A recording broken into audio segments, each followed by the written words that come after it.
Ladies and gentlemen, the secret word tonight is foot. F-O-O-T. Really? You bet your life.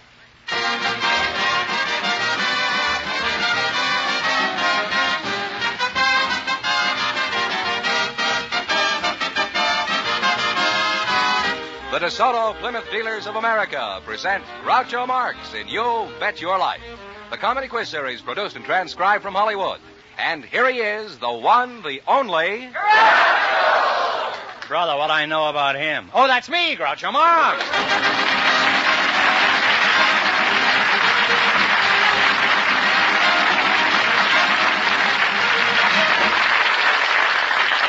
Thank you. Well, here I am again with $2,500 for one of our couples. George Fenneman, who's first to try for it? We invited some locksmiths and some dynamite experts to the program, and just before we went on the air, our studio audience selected locksmith Robert Eads and dynamiter Robert Crabtree. And here they are. Gentlemen, meet Groucho Marx. Welcome, boys, for the DeSoto Plymouth Dealers. And if you say the secret word, you'll divide $100 between you. It's a common word, something you always have with you. A locksmith and a dynamiter, eh? Mr. Dynamite, Bob Crabtree, is that right? Yes, sir, that's right. What kind of a name is that? English? That's right. It's not an uncommon name, is it? Well, not as uncommon as Marx. I don't think. Is this what I can expect for the next few minutes?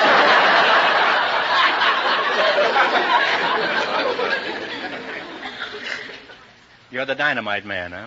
That's correct. Have you got any with you? No, we don't generally carry it with us. That's good. At least we can count on you to stay with us for the whole show, huh? Where are you from, Mr. Crabtree? Oh, I was born in Reno, Nevada. Well, how did you come by train, or were you blown out of town? Where do you work, Mr. Crabtree? Oh, I work for the Hercules Powder Company here in Los Angeles. And Mr. Locksmith, what is your name? Eads? Where'd you go to school? Did you go to Yale? I went to Fairfax. You went to Fairfax? Yeah. Oh, Beatrice? Or, where do you work, Mr. Downtown. Eads? I own my own business, Speedo Key Service. The Speedo Key Service? What does that mean? That means speed and service. Have you ever been locked out at home? Yes, I have.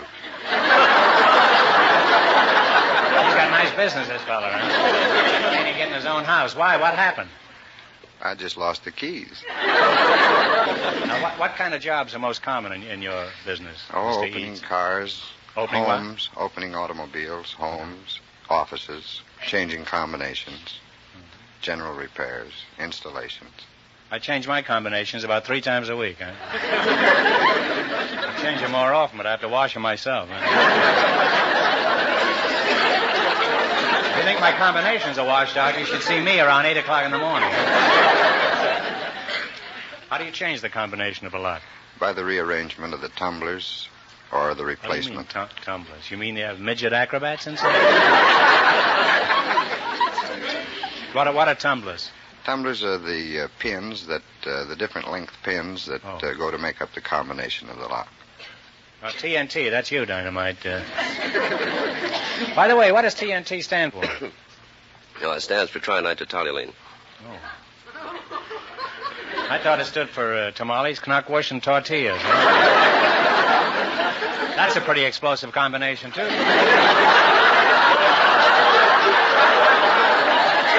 you have many accidents in your profession? Well, the average powderman only has one accident. That's the most conclusive statement I ever heard. What would happen if you accidentally dropped a stick of dynamite? Well, probably nothing. However, we don't recommend dropping any dynamite. Why not? Well, in the first place, it's made to explode, and we treat it as such. What happens if somebody drops a stick of dynamite? Would he be fired? He probably wouldn't be fired. Well, you mean if you could find him? If we could find him. Well, I've learned a lot about locks and dynamite. Now, let's see if you two are going to be the ones who get the chance at the $2,500 question. Now, in just 1 minute, you're going to play You Bet Your Life.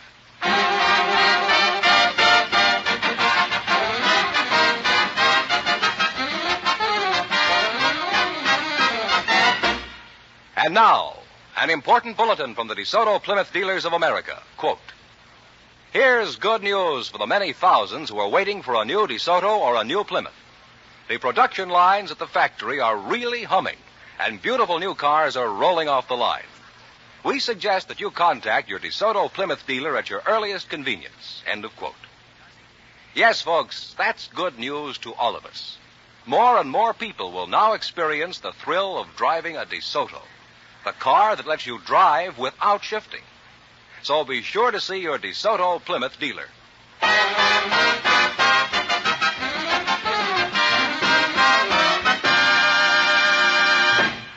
Now let's see if you two will get a chance at the $2,500. Fenneman, tell them the rules. Each of our three couples has $20. They bet as much of that 20 as they want on each of 4 questions. The couple that earns the most money gets a chance at the $2,500 DeSoto Plymouth question at the end of the show. Our other 2 couples are in a waiting room off stage, so they don't know what's happening out here. Here we go. Let's see how high I can build you $20. You selected American expressions for English words as your category, right? Here's your first question. How much of the 20 will you bet? $10. $10. They call it a lift. What do we call it?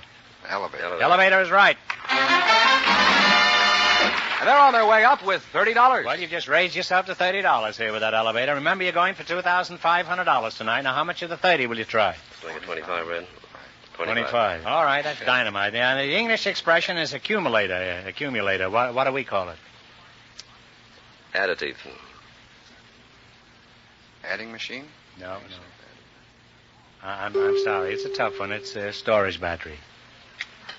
They now have $5. Here's your third question. How much of the $5 will you bet? $4.95. $4.95. The English expression is tram. What is our expression? Elevated Express. Streetcar is right. They're on their way again, Groucho. They have $9.95. What?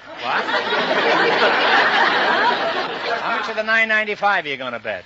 $9.95. All right. Here's your last chance to beat the other couples. In England, they call it a pub. What do we call it? A bar. A bar is We knew right. that And they wind up with $19.90.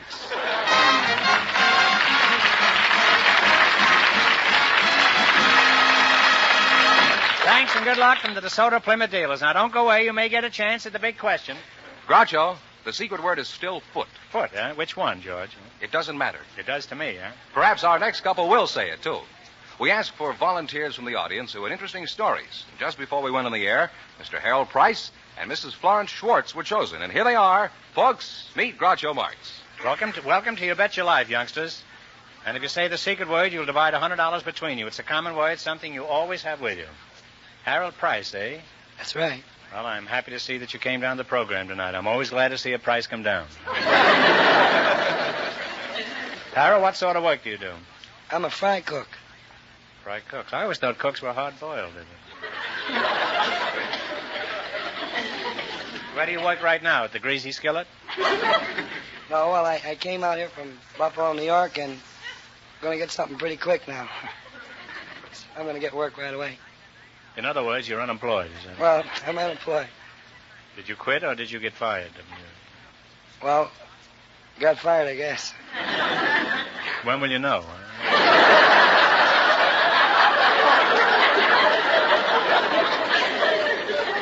Well, I hope you land something real soon, Harold. Mrs. Schwartz? Yes. Hi. Where are you from? Are you from Florence? I'm from New York City, the Lower East Side. The Lower East Side. Mm-hmm.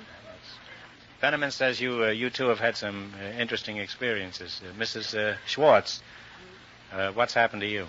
Well, years ago when I went to work, I met my husband. He was a bloomer cutter. He was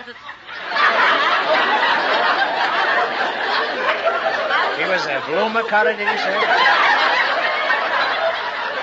We worked for Silas Just a minute, not so fast, Mrs. Were you a bloomer girl at the time? No,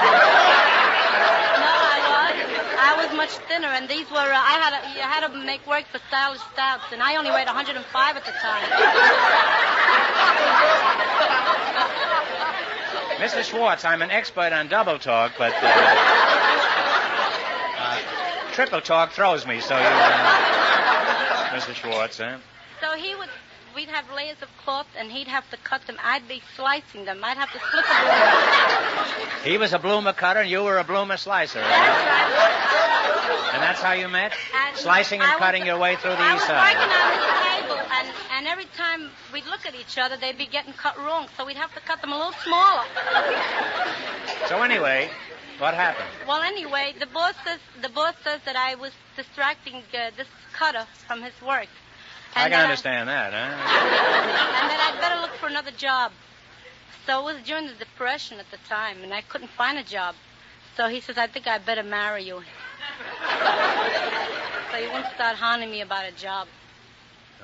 Well, that certainly was a note of despair on his part. That's what he says. Tell me, Mr. Schwartz, were you modeling these things at the time? Well, sometimes I did when they were cut short. Well, maybe we better cut this short, huh? Now, Harold, what's your story, huh? Well, one day I was broke. Next day I had $27,000, and a few days later I was broke again. Well, that's the income taxes for you, huh? What happened to the $27,000? Gave it to a lawyer. That sounds logical. Maybe you better go way back to the beginning and tell me everything, Harold. Well, I was walking down Main Street here in Los Angeles. I was broke, and didn't have a room, didn't have any money, and I kicked a package, a newspaper package. When I kicked it, all these bonds and checks and securities were spread out all over the ground. You found stocks and bonds on the sidewalk? That's right. It must have been curb stocks, huh? Well, what'd you do next, huh? Well, I looked at them, and I realized that they were pretty valuable, and I turned them over, and I saw that they'd been signed and that they were negotiable, and... You mean you could actually have turned these into cash? That's right. That's what they told me. Who told you that? Oh, everybody told me. Even a bootblacker, even a shoeshine boy. You usually take financial advice from a bootblack? You should have come to me immediately, huh? Now, after you talked it over with the bootblack, did he take a shine to you when he found out you had them? After you realized the stocks were so valuable, what did you do with them, Harold? Well, I borrowed a dime from a fella I knew, and I headed for the bus station. Now you're talking, huh? How far did you expect to get on a dime? Well, not very far. I took the dime and I checked them in one of these check locker boxes for it. It's a good thing that key man wasn't around, huh? Well, that was an ingenious hideout. Then what did you do, huh? Well, I tried to locate the people that had them. There was a name on them. Yeah, so? Didn't have any money, so I went to a blood bank, sold a pint of blood, got $4 for it, and I started phoning everybody in the phone book by the name of the owners of the stocks and bonds. And? Well, I couldn't locate them, so I took them to the Los Angeles Times in the hope that the newspaper would find the owners for them. Well, you're a very honest man, huh?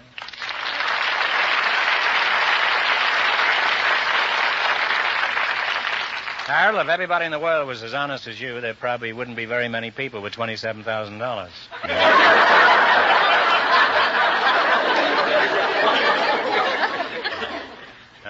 When the owner of the stocks was identified, did you get a big reward, Harold? Well, I got this suit here, $50 suit, and $25 in cash. What else did you get? Well, I had a lot of other interesting things happen to me. I had quite a few offers for jobs. One woman called up and said she was 28 years old and considered quite pretty, and that I looked a lot like her ex-husband. She thought I was cute and that he was a rat.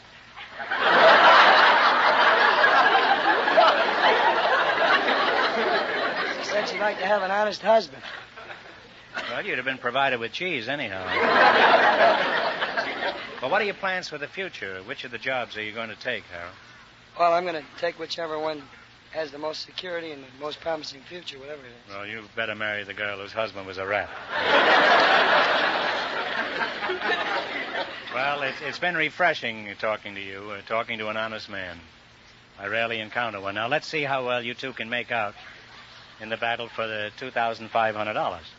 You're going to play You Bet Your Life. You run your $20 into more than the other couples, and you'll get a chance at the big question. I can't tell you how much our first couple won, but Fenneman is off stage to remind our listeners. The locksmith and the dynamiter won $19.90. Let's see how high I can build you $20. You selected stars of current movies as your category. Is that correct? That's right. Here's your first question. How much of the 20 will you risk? $10.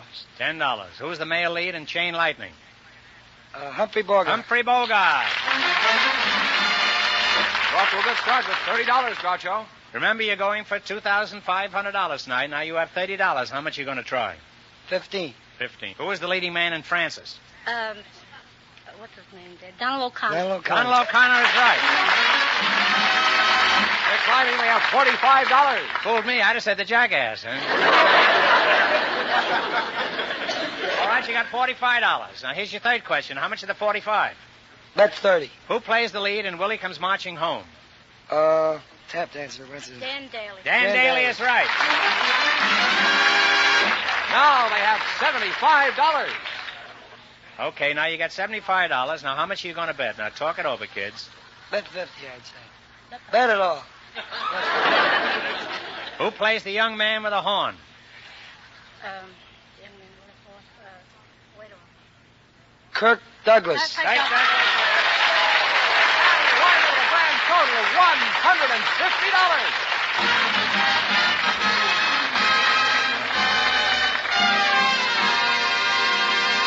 Thanks and good luck from the DeSoto Plymouth dealers. Now, we'll soon know who gets the chance at the $2,500 question. What would you do, friends, if you were to get up some morning and find your car won't start? I'd get back in bed, Fenneman.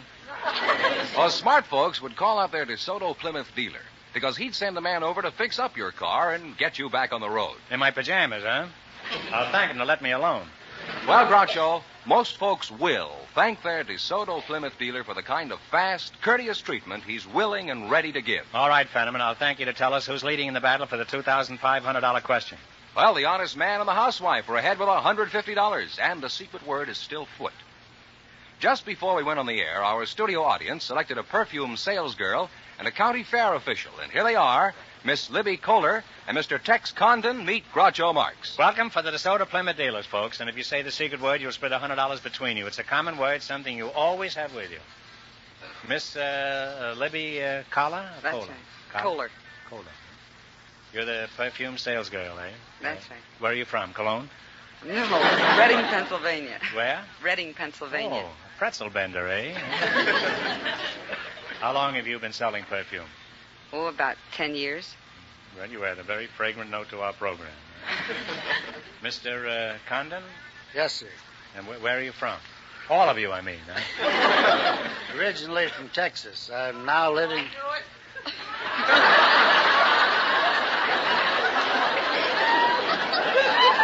This lady in the front row knew it because she used to be a panhandler.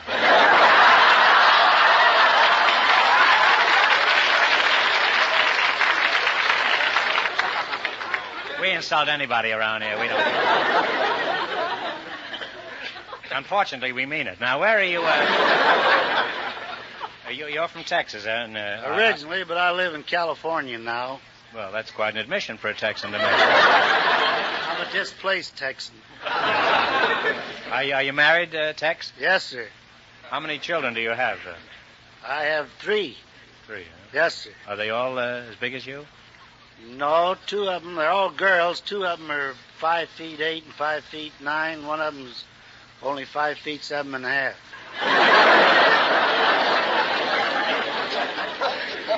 She's probably from Oklahoma, right? Miss Kohler, are you married? No, sir. You sell perfume? You haven't trapped anybody yet, huh?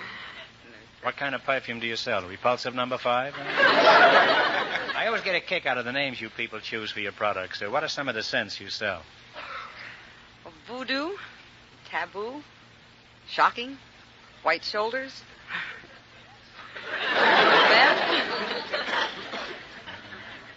What does white shoulders do for a woman? Well, it's not so much what it does for the woman, it's what it does to the man. What do you do at county fairs, Mr. Condon? I judge livestock. Judge, I'll be big about this thing. The air is all yours, huh? Well, let's see how good you are. Let me hear you judge me. Go ahead and be sure to notice all my fine points. Well, what are you? I mean...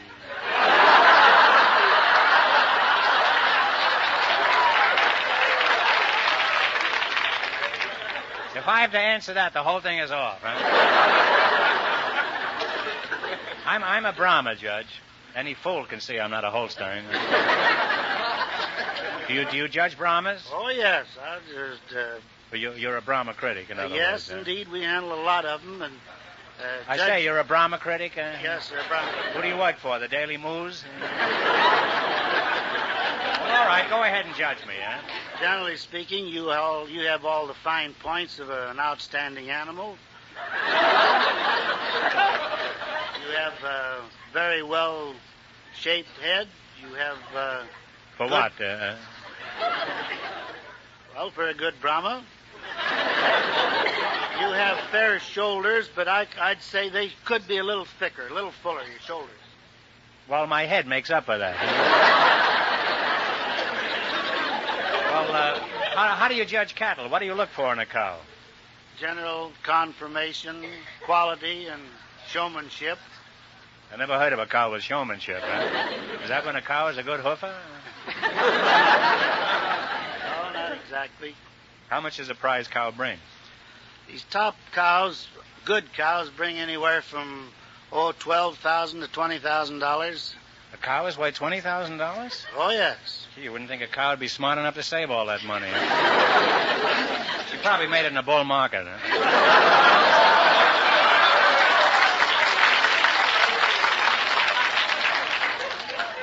How much is a bull worth, huh?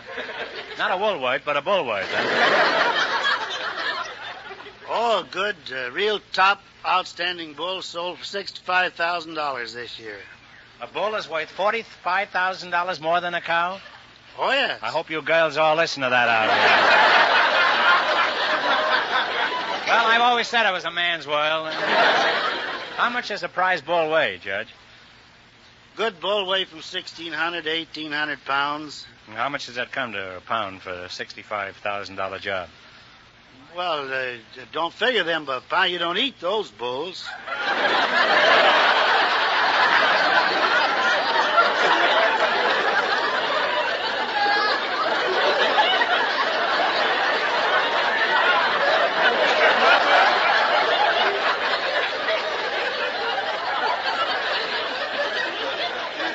What do you do with a bull? Put in a jewelry store window?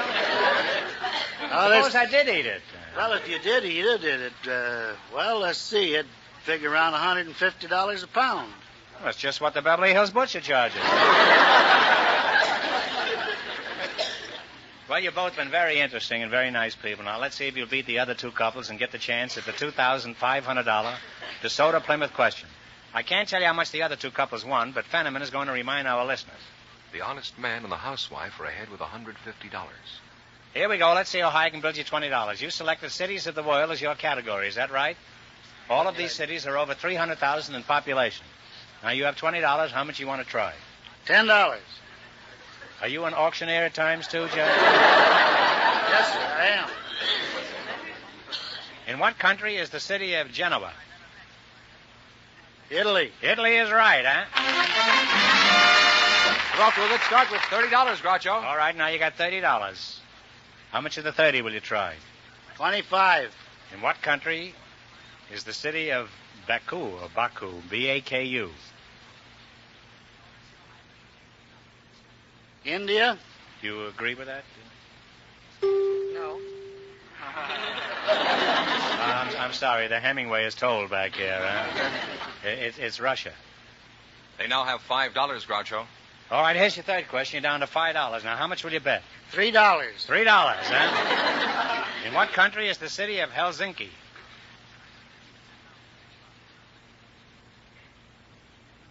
Norway. No, you're close, Judge, but not close enough. It's Finland. They now have $2. Well, now you're down to $2, huh? Now, you can put it on the third race, or you can bet it here, whatever you want. Well, we bet $1. You're going to bet $1. In what country is the city of Valencia? Spain. Spain is right, huh? All right, you're practically cleaned out, and we want you to go away from here a little better off than when you came in. Now, if you get this one right, you'll be $10 richer. After what state is the Mississippi River named? Mississippi. Mississippi is right. This couple winds up with a grand total of $3 And that means the honest man and the housewife with $150 get the chance at the DeSoto Plymouth $2,500 question.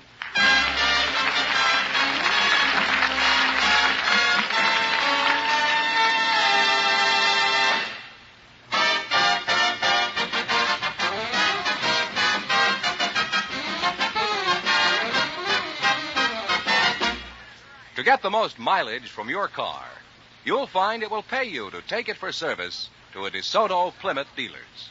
For that's where you get the benefit of factory-designed and approved tools and equipment, and skilled factory-trained mechanics who know how to use this equipment to do an expert job on your car in shorter time.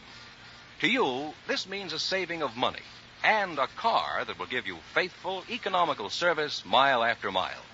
So next time your car needs service, no matter what make of car it is, take it to an authorized DeSoto Plymouth dealer.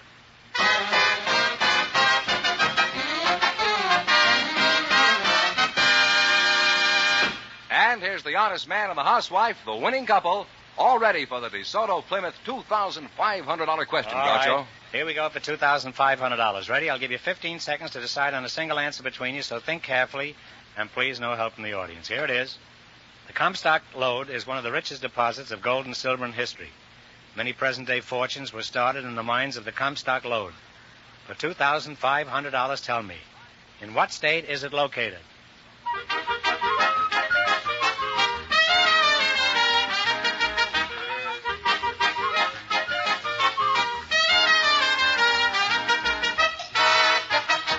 right, what is the answer you decided upon? Nevada is right.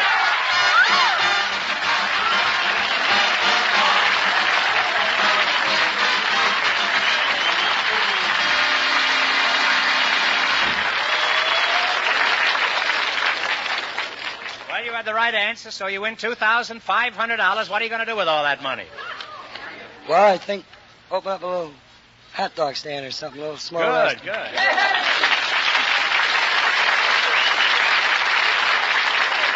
And Mrs. Schwartz. Gee, I don't know. I only know I thank you very much.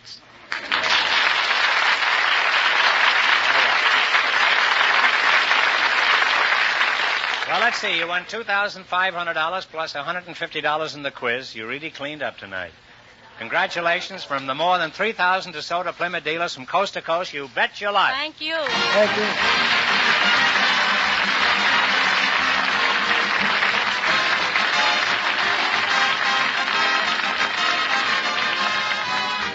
You Bet Your Life is a John Goodell production, transcribed from Hollywood, directed by Robert Dwan and Bernie Smith. Music by Jerry Fielding. Be sure to tune in again next Wednesday night at this time for the Groucho Marx Show, You Bet Your Life, presented by the more than 3,000 DeSoto Plymouth dealers of America. And remember, all dealers who sell DeSoto also sell Plymouth. Two great cars, both products of the Chrysler Corporation. And don't forget, next week the big question will be worth $1,000. By the way, folks, I want to warn you that I'll be on the cover of Quick magazine that's out tomorrow. I suggest all dogs be kept on leash and small children be locked indoors. Good night, folks, and remember, just be sure to see your DeSoto Plymouth dealer.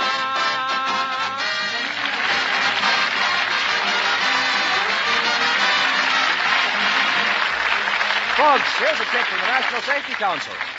When driving, showing off doesn't pay.